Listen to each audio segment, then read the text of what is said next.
السلام عليكم ورحمة الله وبركاته. إن الحمد لله نحمده ونستعينه ونؤمن به ونتوكل عليه ونعوذ بالله من شرور أنفسنا ومن سيئات أعمالنا.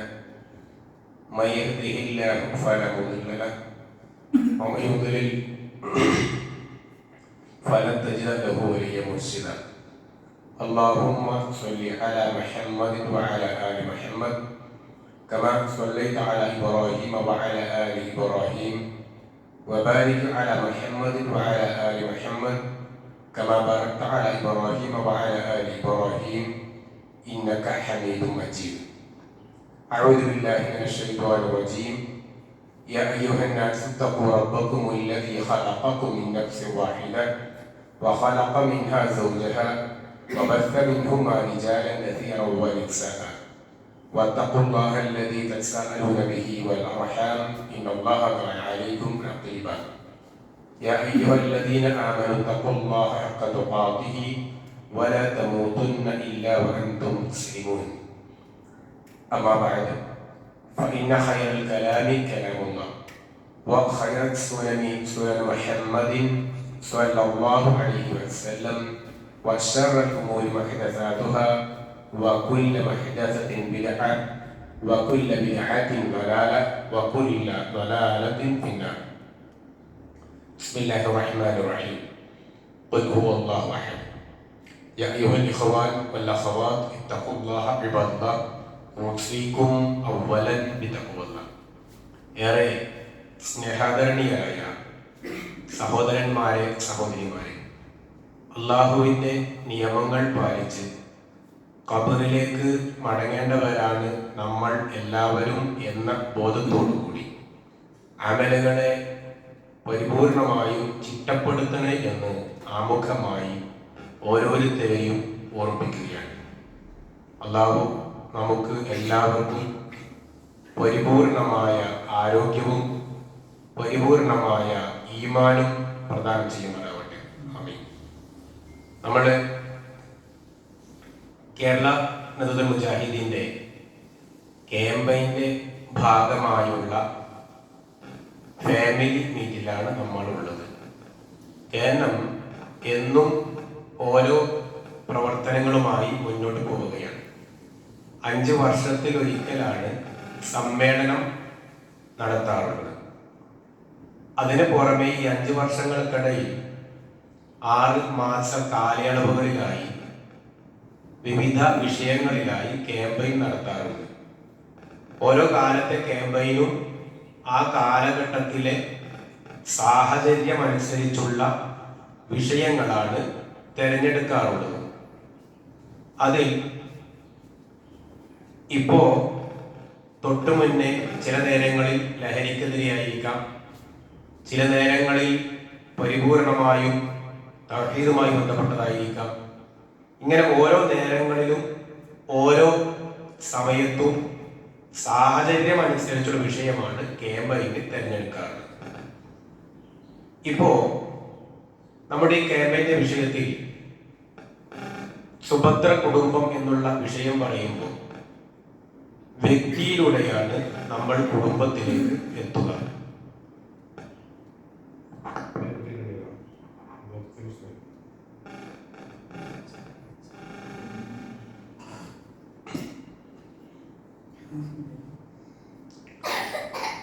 വ്യക്തി എന്നുള്ളത് നമ്മൾ മനസ്സിലാക്കേണ്ടത് വിശുദ്ധ ഖുർആൻ സൂറത്തു ഇൻസാനിൽ പറഞ്ഞത് ഹൽ അത അലൽ ഇൻസാനി ഹീനുൻ മിനദ് ദഹരി ലം യകുൻ ശൈഅൻ മദ്കൂറ. ഈ ഒരു പരാമർശം ശൈഅൻ മദ്കൂറ എന്നാണ്. ലം യകുൻ ശൈഅൻ മദ്കൂറ. ഇതിനു മുന്നേ അറിയപ്പെടാത്ത ഒരാളായിരുന്നു മനുഷ്യരായ നമ്മൾ. 65 വയസ്സുള്ള ഒരാള് 66 കൊല്ലം മുന്നേ എവിടെ എന്ന് ചോദിച്ചാൽ ഉത്തരം കൃത്യമാണ്, എവിടെ ഉണ്ടായിരുന്നില്ല, അറിയില്ല. 65 വയസ്സുള്ള ഒരാള് 65 കൊല്ലം മുന്നേ എവിടെയെന്ന് ചോദിച്ചാൽ മാതാവിന്റെ ഗർഭപാത്രത്തിലായിരിക്കും. 65 വയസ്സുള്ള ഒരാള് 65 വർഷവും 8 മാസവും മുന്നേ എവിടെയെന്ന് ചോദിച്ചാലും ഉത്തരം മാതാവിന്റെ ഗർഭപാത്രത്തിലാണ്. എന്നാൽ 66 കൊല്ലം മുന്നേ ലം യകുൻ ശൈഅൻ മദ്കൂറ, ആരും അറിയാത്ത, ആരും തിരിച്ചറിയാത്ത ഏതോ ഒരു സ്ഥലത്തായിരുന്നു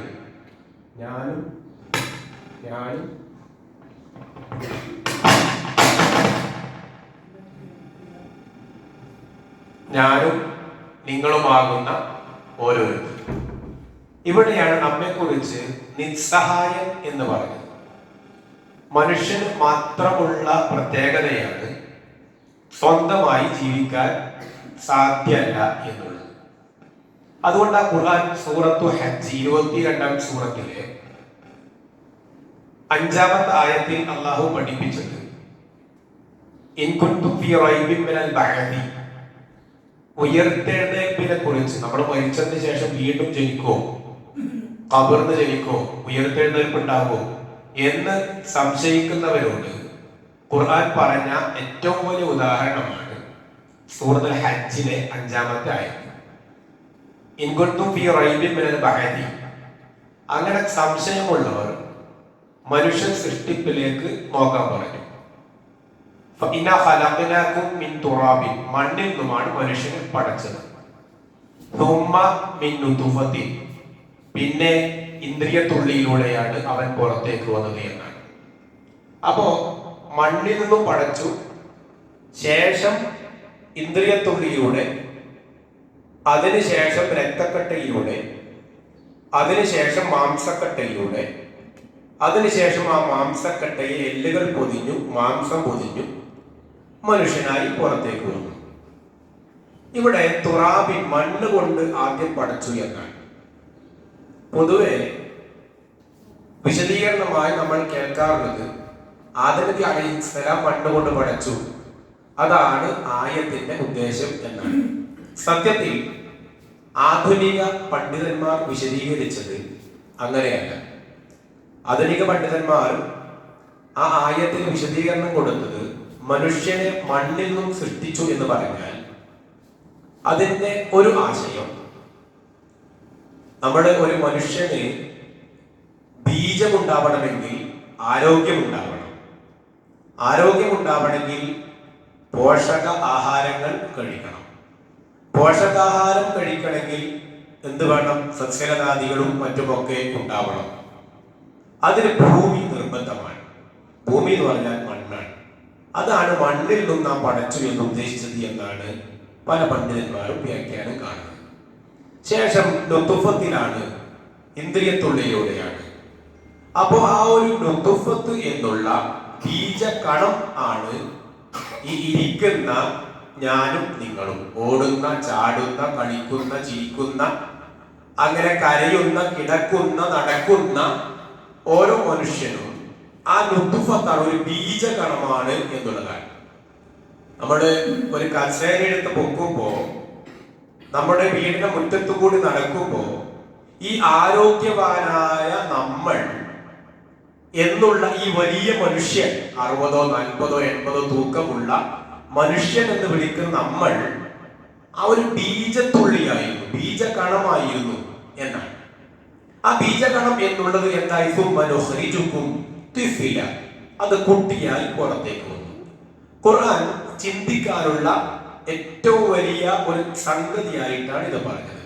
മോറിസ് ബുക്കായി ഇസ്ലാം സ്വീകരിച്ചത് ഈ അലഖത്ത് നുതുഫത്ത് എന്ന പ്രയോഗം പഠിച്ചുകൊണ്ടാണ്. 2020 യൂറോപ്യൻ രാഷ്ട്രത്തിൽ ഇസ്ലാമിനെ എതിർക്കുവാൻ വേണ്ടി സംവാദം നടത്തിയ അറിയപ്പെട്ട ശാസ്ത്രജ്ഞൻ ഇസ്ലാം സ്വീകരിച്ചത് സൂറത്തുൽ ഹജ്ജിലെ ഈ 5-ാമത്തെ ആയത്തിന്റെ പരാമർശമായി. അപ്പോൾ ആ ബീജകണമാണ് ഞാനും നിങ്ങളുമാകുന്ന മനുഷ്യനായി ഇത് കളിക്കുന്നത്. പിന്നെ ഒരു ബേബിയായി വന്നു, മലർന്ന് കിടന്ന് വാവിട്ട് കരയാൻ മാത്രം അറിയുന്ന ഒരു കുട്ടി ആ കുട്ടി വാവിട്ട് കരയുന്ന 1 മാസം പ്രായമുള്ള ഒരു കുട്ടി നുതുഫത്തായിരുന്നു. എന്നാൽ ആ കുട്ടിയാണ് 35, 45, 55, 65 വയസ്സുള്ളവരായി മാറിയത് എന്നുള്ളതാണ് മറ്റൊരു വസ്തുത. എന്നിട്ട് ഖുർആൻ സൂറത്തുൽ ഹജ്ജിൽ അടുത്ത ഭാഗം പറയുന്നത് ഇപ്രകാരമാണ്. അങ്ങനെ ചില ആളുകളെ മരിപ്പിച്ചു, കുട്ടിയായി യുവാവായി പിന്നെ മരിക്കും. ചില ആളുകൾ മരിക്കും, ചില ആളുകൾ മരിക്കാതെ വയോവാർദ്ധക്യത്തിലേക്ക്, പ്രായത്തിന്റെ ദുർബലതയിലേക്ക് അവർ മടക്കപ്പെടുമെന്നാണ്. സമയം കിട്ടുമ്പോൾ ഹജ്ജിലെ ആ 5-ാമത്തെ ആയത്തിന്റെ ആ ഒരു പ്രയോഗം ഒന്ന് വായിച്ചു നോക്കണം. യുറദ്ദു എന്നാണ് അവിടെ ഖുർആൻ ഉപയോഗിച്ചത്. നമുക്ക് റദ്ദ് ചെയ്യുക എന്ന് പറയാറുണ്ടല്ലോ. യുറദ്ദു എന്ന് പറഞ്ഞാൽ തിരിച്ചു പോകുന്നതിനാണ് അറബിയിൽ ഉപയോഗിക്കുക.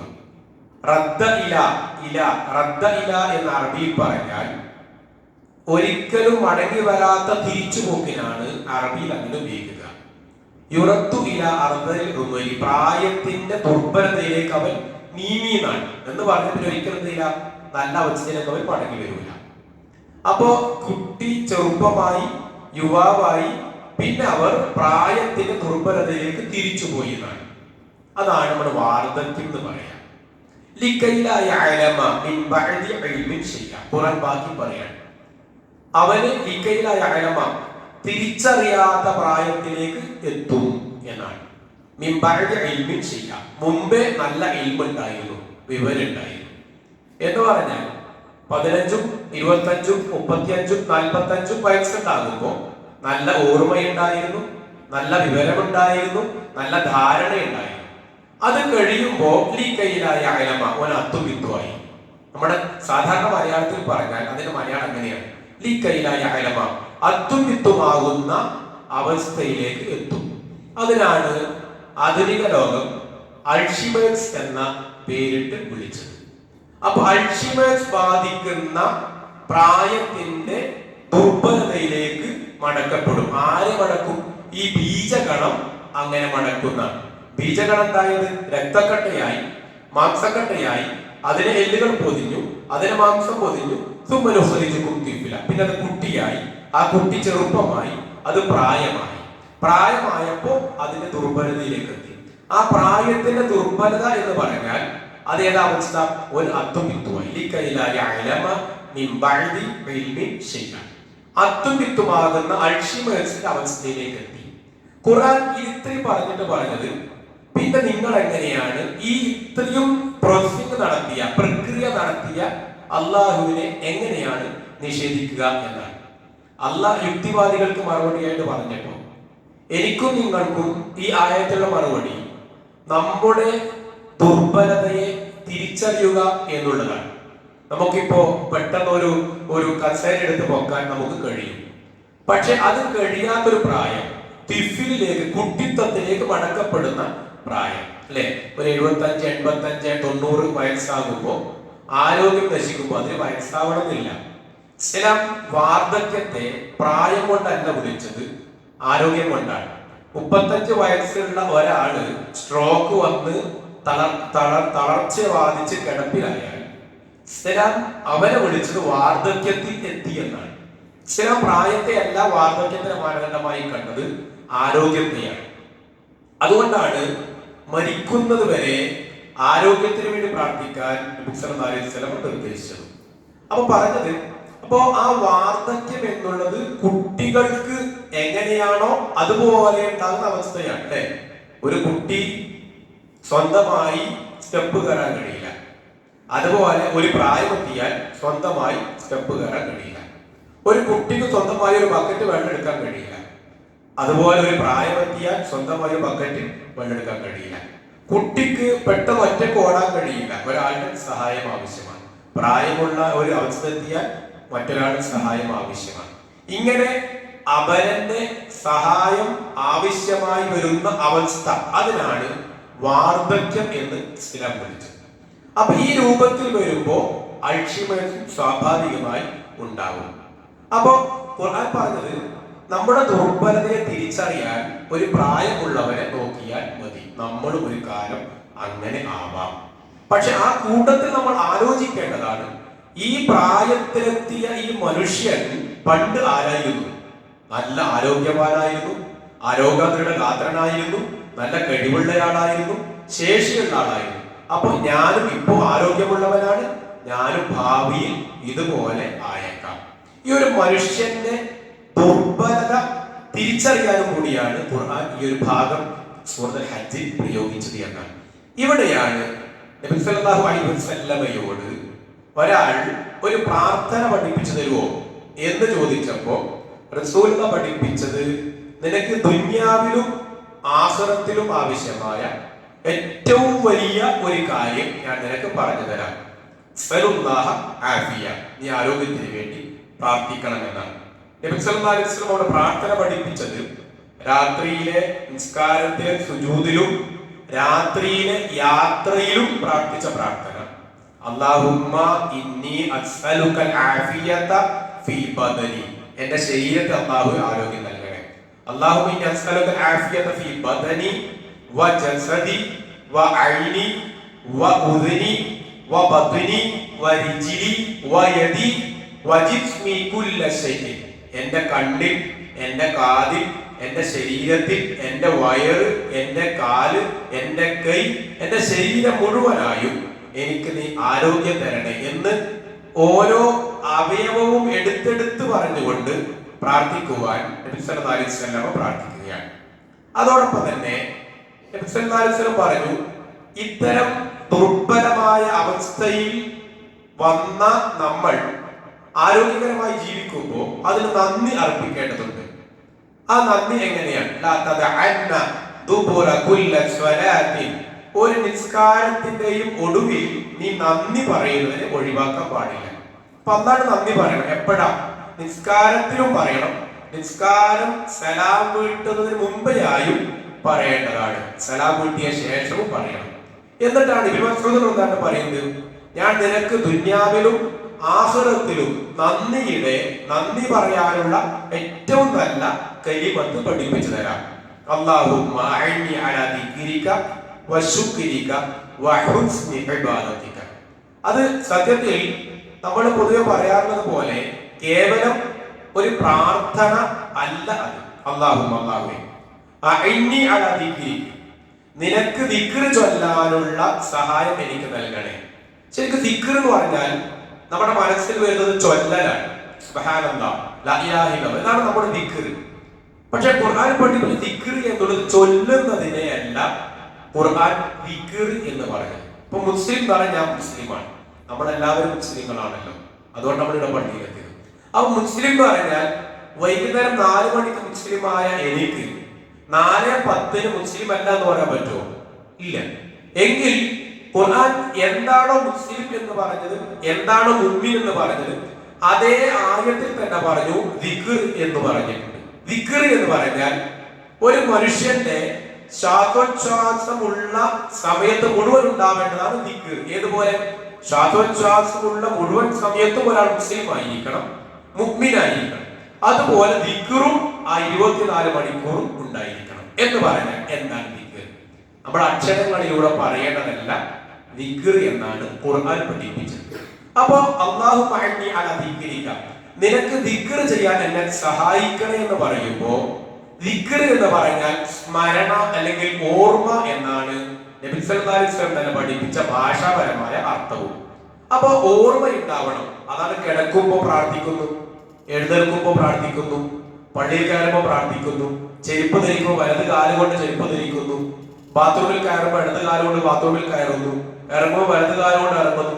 ഇതാണ് ദിക്ർ എന്ന് പറഞ്ഞാൽ ഒരു മുസ്ലിമിന്റെ വിശ്വാസിയുടെ ജീവിതത്തിൽ എപ്പോഴും ഉണ്ടായിരിക്കേണ്ട ഓർമ്മ എന്നുള്ള സംഗതിയാണ് ദിക്ർ. ഭാഷാപരമായ അർത്ഥവും ഓർമ്മ തന്നെയാണ് ദിക്ർ. അപ്പൊ അല്ലാഹു അഇന്നി അലാ ദിക്രിക, നിന്നെ ഓർക്കുവാൻ എന്നെ നീ സഹായിക്കണേ. വശുക്രിക, നിനക്ക് നന്ദി ചെയ്യുവാനും എന്നെ നീ സഹായിക്കണേ എന്നാണ്. ശുക്ർ എന്നുള്ളത്, നന്ദി എന്നുള്ളത് നമ്മുടെ ജീവിതത്തിൽ അത്യാവശ്യമാണ്. ഭക്ഷണം കഴിച്ചാൽ അൽഹംദുലില്ലാഹ് എന്ന് പറയുന്നു, വെള്ളം കുടിച്ചാൽ അൽഹംദുലില്ലാഹ് എന്ന് പറയുന്നു. ഇത് അല്ലാഹുവിനുള്ള ഏറ്റവും വലിയ നന്ദി വാചകമാണ്. നമ്മൾ ഓർക്കേണ്ടത്, നമ്മൾ രാവിലെ എഴുന്നേറ്റു, രാത്രി ഉറങ്ങുന്നു, രാവിലെ എഴുന്നേൽക്കുന്നു. ഈ 24 മണിക്കൂറിൽ നമുക്ക് കിട്ടിയ അനുഗ്രഹങ്ങൾ നാം എണ്ണി നോക്കിയാൽ നാം അർപ്പിച്ച നന്ദി എത്ര ഉണ്ടാവുക? സുബഹി നിസ്കരിച്ചു, അതിന് മുന്നേ സുന്നത്ത് നിസ്കരിച്ചു, പിന്നെ നാം നിസ്കരിക്കും ളുഹറാണ്, പിന്നെയുള്ളത് അസ്റാണ്, പിന്നെയുള്ളത് മഗ്രിബാണ്, പിന്നെയുള്ളത് ഇശാഅാണ്. ഈ 5 വഖത്തിന് പുറമെ ഇത് മതിയാകുമോ അല്ലാഹ് തന്ന അനുഗ്രഹങ്ങൾക്ക് നന്ദി പറയാൻ എന്നുള്ളത് ഞാൻ എന്നോടും നിങ്ങളോട് ചോദിക്കുക. അപ്പം സ്വയം ആലോചിക്കേണ്ട വിഷയമാണ് വശുക്രിക, നന്ദി പറയാൻ സഹായിക്കണേന്ന്. ഇബാദത്ത് എന്റെ വിഷയം തുടങ്ങിയിടത്തേക്ക് ഞാൻ പോവാണ്. നിന്റെ ഇബാദത്ത്, നിനക്കുള്ള ഇബാദത്ത് നന്നാക്കുവാനും എന്നെ നീ സഹായിക്കണേ. എങ്ങനെയാണ് ഇബാദത്ത് നന്നാവുക?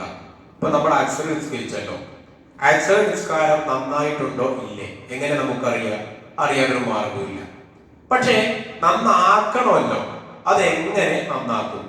ആ നന്നാവാനുള്ള ഏക പോംവഴി, ഒന്ന്, ഞാൻ നിസ്സഹായനാണ്, എനിക്ക് അള്ളാന്റെ സഹായം ഉണ്ടെങ്കിൽ എന്റെ എന്ത് പണിയും നടക്കുള്ളൂ. ഈ ഒരു ബോധം ഉണ്ടാകുമ്പോൾ തന്നെ സ്വാഭാവികമായും നമുക്ക് നമ്മുടെ ഇബാദത്തുകൾ ഉണ്ടാക്കാൻ പറ്റും. എന്ന ആയത് നമുക്കറിയാലോ, നിസ്കാരക്കാർക്ക് നാശം എന്ന് പറയും. ആ നിസ്കാരക്കാർക്ക് നാശം എന്ന് പറഞ്ഞപ്പോ ഏത് നിസ്കാരക്കാർക്കാ നാശം?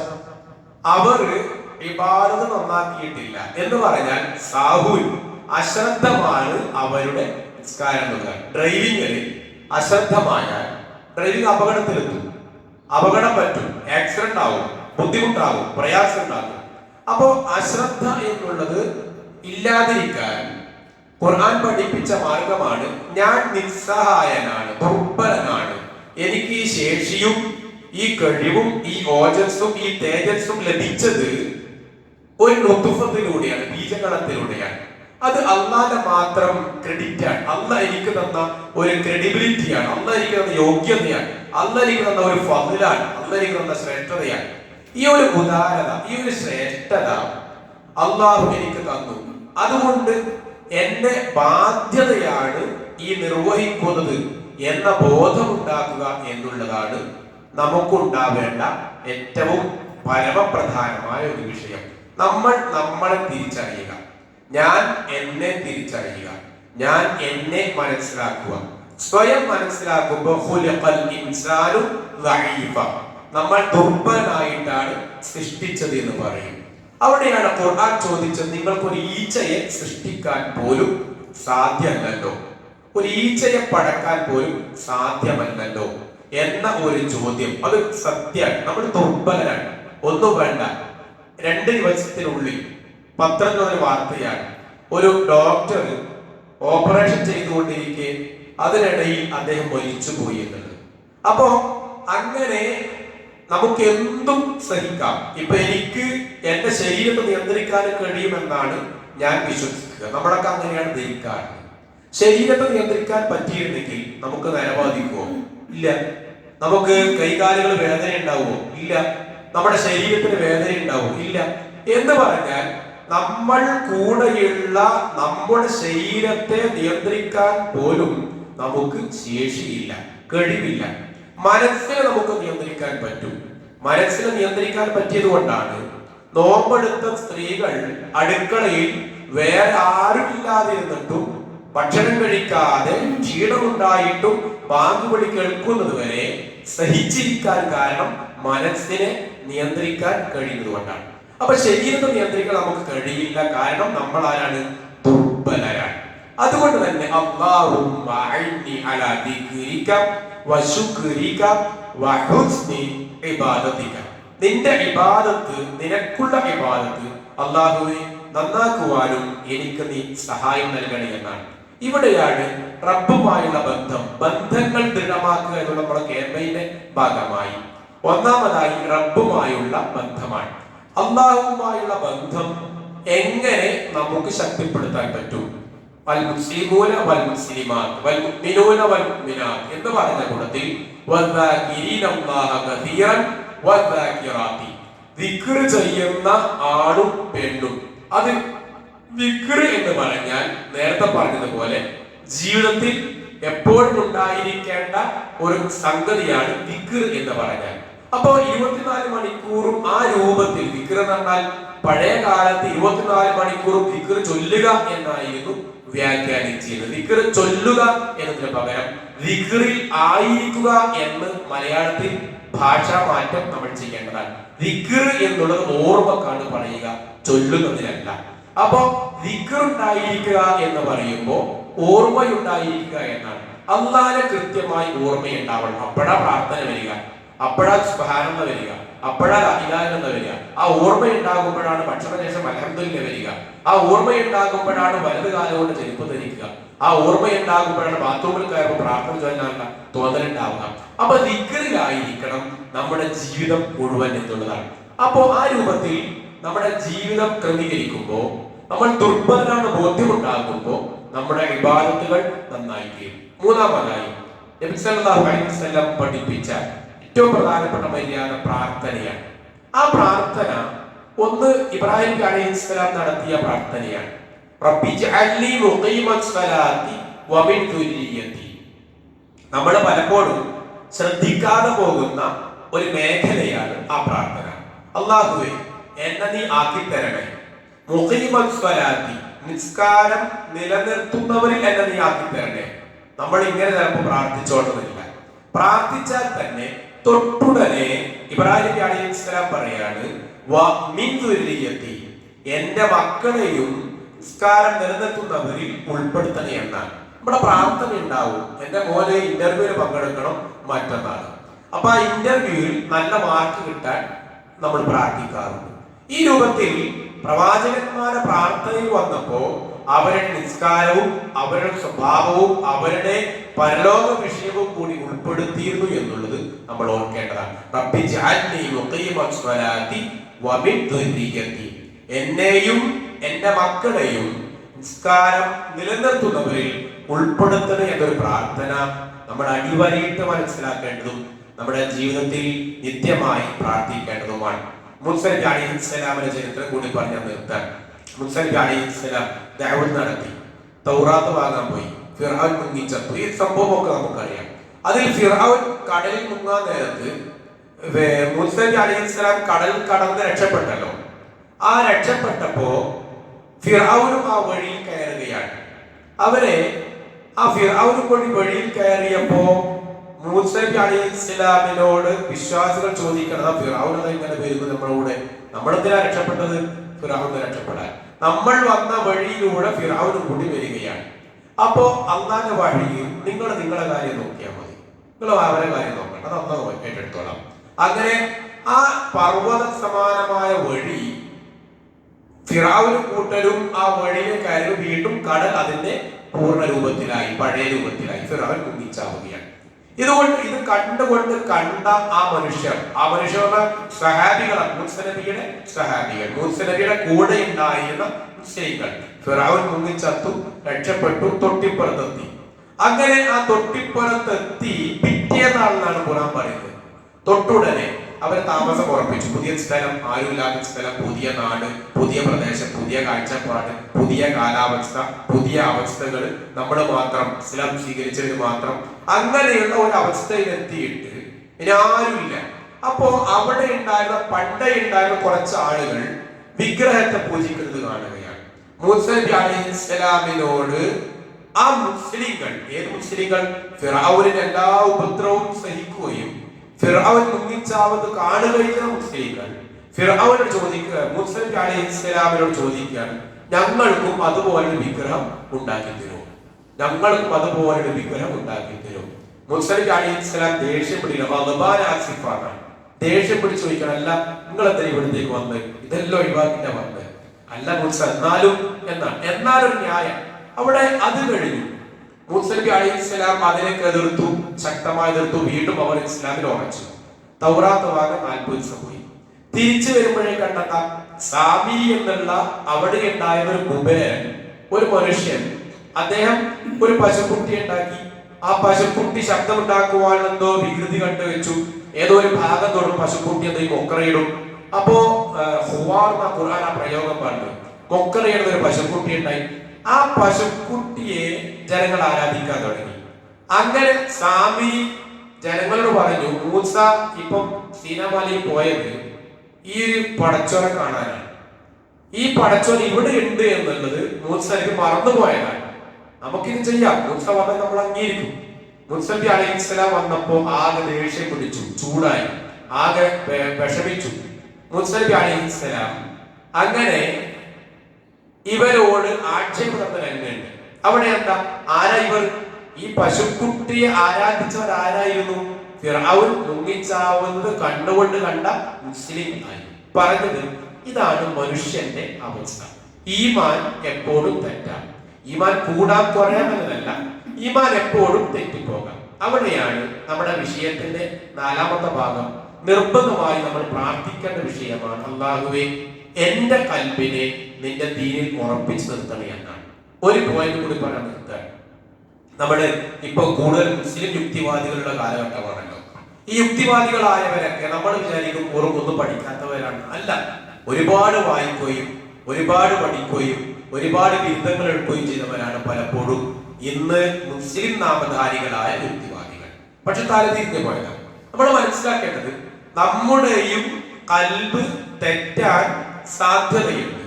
നമുക്കുള്ളത് ഏക പരിഹാരം പ്രാർത്ഥന, അത് മാത്രമാണ്. അല്ലാഹുമ്മ സബ്ബിത് ഖൽബി അലാ ദീനി, അല്ലാഹുവേ നിന്റെ ദീനിൽ എന്റെ കൽബ് ഉറപ്പിച്ചു നിർത്തണേ എന്നാണ്. പ്രലോഭനങ്ങളും പ്രയാസങ്ങളും പിന്തിരിപ്പിക്കലുകളും കഷ്ടപ്പാടുകളും ദാരിദ്ര്യവും ഒക്കെ നമുക്കുണ്ടാകും, കളിയാക്കലുകളൊക്കെ ഉണ്ടാവും. ആ നേരത്തെ മടുപ്പ് വരുമ്പോഴാണ് ഇസ്ലാം ഉപേക്ഷിക്കുക, മറ്റു വഴികൾ തേടുക. അതുകൊണ്ട് തന്നെ നമ്മുടെ പ്രാർത്ഥന ഉണ്ടാവേണ്ടത് ഇബ്രാഹിം നബി അലൈഹിസ്സലാം പ്രാർത്ഥിച്ച പ്രാർത്ഥന, മൂസ നബി അലൈഹിസ്സലാം പ്രാർത്ഥിച്ച പ്രാർത്ഥന, യൂസുഫ് നബി അലൈഹിസ്സലാം പ്രാർത്ഥിച്ച പ്രാർത്ഥന, നബി സല്ലല്ലാഹു അലൈഹി വസല്ലം പഠിപ്പിച്ച പ്രാർത്ഥന, അല്ലാഹുവേ ശിർക്ക് ഇല്ലാത്ത ഖൽബ് എനിക്ക് തരണേ, അല്ലാഹുവേ അറിയാതെ ശിർക്ക് വരുന്ന പോകുന്നതിൽ എന്നെ നീ രക്ഷപ്പെടുത്തണേ, അല്ലാഹുവേ മുസ്ലിമായി നീ മരിപ്പിക്കണേ, അല്ലാഹുവേ നിന്റെ ദീനിൽ എന്റെ ഖൽബിനെ ഉറപ്പിച്ചു നിർത്തണേ. ഈ 4 പ്രാർത്ഥന അറബി നമുക്കൊക്കെ അറിയാം. ഒന്ന് വജ്നുബിനി വബനിയൻ അബ്ദുൽ അസ്നാം, മറ്റൊന്ന് തവഫനി മുസ്ലിമ വഅൽഹിഖ്നി ബിസ്സാലിഹീൻ, മറ്റൊന്ന് അല്ലാഹുമ്മ തബ്ബിത് ഖൽബി അലാ ദീനിക. ഈ 3 പ്രാർത്ഥനകൾ ജീവിതത്തിൽ നിർബന്ധമായി ഉണ്ടാവുക. ആകെ 4 പ്രാർത്ഥനകളാണ് സൂചിപ്പിച്ചത്, 5 പോയിന്റുകളാണ് സൂചിപ്പിച്ചത്. ഞാൻ നിർത്തുകയാണ്. നമ്മുടെ ബഹുമാന്യനായ ഉസ്താദ് ഹമീദ് മൗലവിയെ ക്ഷണിക്കുന്നു. അസ്സലാമു അലൈക്കും.